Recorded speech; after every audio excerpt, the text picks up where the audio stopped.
जी बच्चों, एक ये वाला क्वेश्चन भी डिस्कस कर लेते हैं। हमारे एनसीईआरटी में भी है और पेपर में कई बार पूछा गया है। वैसे तो ये 11th क्लास में भी था ये क्वेश्चन। खैर पुरानी बातों को जाने देते हैं।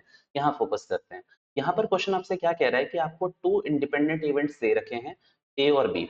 ए की प्रोबेबिलिटी, बी की प्रोबेबिलिटी आपको दे रखी है। आपको ए नॉट इंटरसेक्शन बी नॉट पूछा गया है। चलिए देखते हैं किस तरीके से कर सकते हैं। पहली बात ध्यान से सुन लीजिएगा। अगर कोई भी इवेंट इंडिपेंडेंट होता है तो हमारी प्रोबेबिलिटी क्या कहती है, उसका इंटरसेक्शन आपको निकालने की कोई जरूरत नहीं है, क्योंकि उनका इंटरसेक्शन उन दोनों की प्रोबेबिलिटी के मल्टीप्लिकेशन के बराबर होगा। भैया प्लीज क्या आप रिपीट कर सकते हैं? हाँ मैं कर सकता हूँ।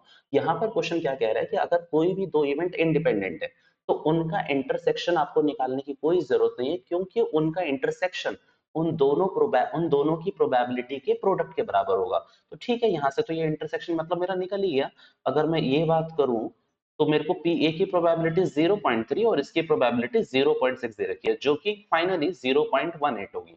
अब मेरी एक बात ध्यान से सुनिएगा। क्लास 11 का पहला चैप्टर, भैया आपने अभी बोला पुरानी बातें जाने दीजिए, तो ठीक है जाने देते हैं।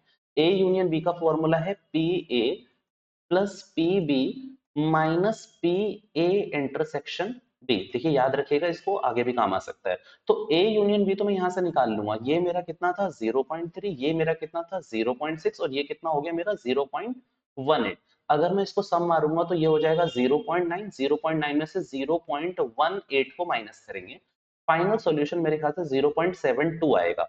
ये क्या निकला है मेरा ए यूनियन बी की प्रोबेबिलिटी। मैं एक और बात बता दूं, यहाँ पर मैं पॉज ले रहा हूँ, भले ही मैं आपको देखो वीडियो थोड़ी लंबी जाएगी बट सुन लीजिए 1 मिनट लगाकर। बच्चे ना कई बार हाइपरटेंशन सिचुएशन होती है, तो इस हाइपरटेंशन सिचुएशन में वो बच्चे क्या करते हैं, ये यार ये 0.3 0.6 को 0.9 समझ लेते हैं। भाई ये 0.90 ले सकते हो ना, तो आप बेसिक मैथ्स तक भूल जाते हो। तो उस बेसिक मैथ्स को मत भूलना, इसको लोग नेगेटिव में दिखा देते हैं। मैं कई बच्चों से मिलता हूँ ऑफलाइन क्लासेस में, बच्चे ऐसी गलती करते हैं। तो आप मत करिएगा प्लीज, इसका ध्यान रखिएगा, नोट रखिएगा इसका। भैया आपको पर निकालना क्या था, मेरी बात ध्यान से सुन लीजिए। आपको निकालना था ए नॉट इंटरसेक्शन बी नॉट। अब इसके लिए करना क्या है आप समझिएगा इसको, कि आपको पहले ए और बी लिख लेना है और इस नॉट को कॉमन ले लेना है। इस नॉट को कॉमन ले लेना है, और जैसे ही आप कॉमन लोगे ये इंटरसेक्शन का साइन यूनियन में चेंज हो जाएगा।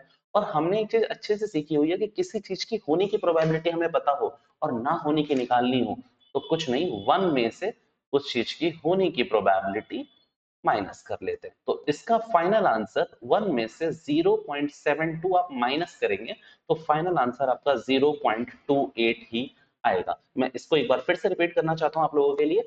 सबसे पहले क्या करिए, इन दोनों में आप ये जो नॉट वाला है इसको कॉमन ले लीजिए, और अगर इधर इंटरसेक्शन है तो इधर यूनियन बन जाता है, अगर इधर यूनियन होता तो इधर इंटरसेक्शन बन जाता। यही करना है आपको। 2 या 3 नंबर में पूछा जा सकता है question. Thank you so much.